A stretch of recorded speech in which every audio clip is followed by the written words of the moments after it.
ससुर जाके चलती चलावे, ससुर जाके चलती चलावे, सासू से खाना बनावावेले, देवरा से अपना पानी भरवावे, नदी से कपड़ा धोवावेले, देवरा से अपना पानी भरवावे, नदी से कपड़ा धोवावेले। ससुर जाके चलती चलावे, सासू से खाना बनावावेले, देवरा से अपना पानी भरवावे, नदी से कपड़ा धोवावेले, देवरा से अपना पानी भरवावे, नदी से कपड़ा धोवावेले।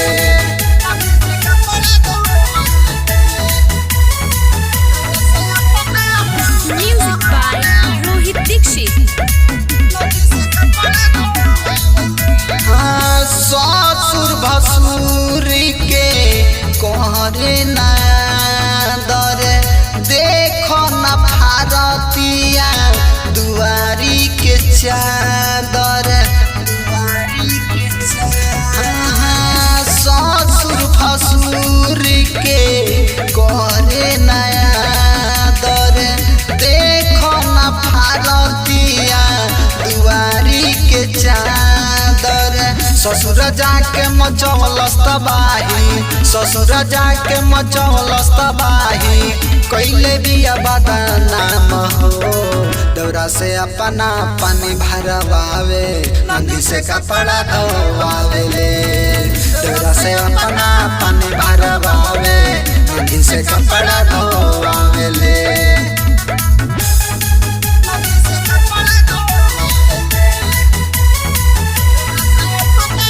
Music by Rohit Dixit। Papa mummy के नाकी कटवलस, राम किशोर पासवान कहे नाम ही हंसवलस। पापा मम्मी के नाकी कटवलस, मीठू मिठास कहे नाम ही हंसवलस। माने न बात जरिए से केहू के, माने न बात जरिए से केहू के, अपना चलती चलौले बिया, देवरा से अपना पानी भरवावे, नदी से कपड़ा धोवावेले, देवरा से अपना पानी भरवावे, नदी से कपड़ा धोवावेले। ससुर जाके चलती चलावे, सासू से खाना बनावावेले, देवरा से अपना पानी भरवावे, नदी से कपड़ा धोवावेले, देवरा से अपना पानी भरवावे, नदी से कपड़ा धोवावेले। मिठास रिकॉर्डिंग स्टूडियो सिकटा बाजार।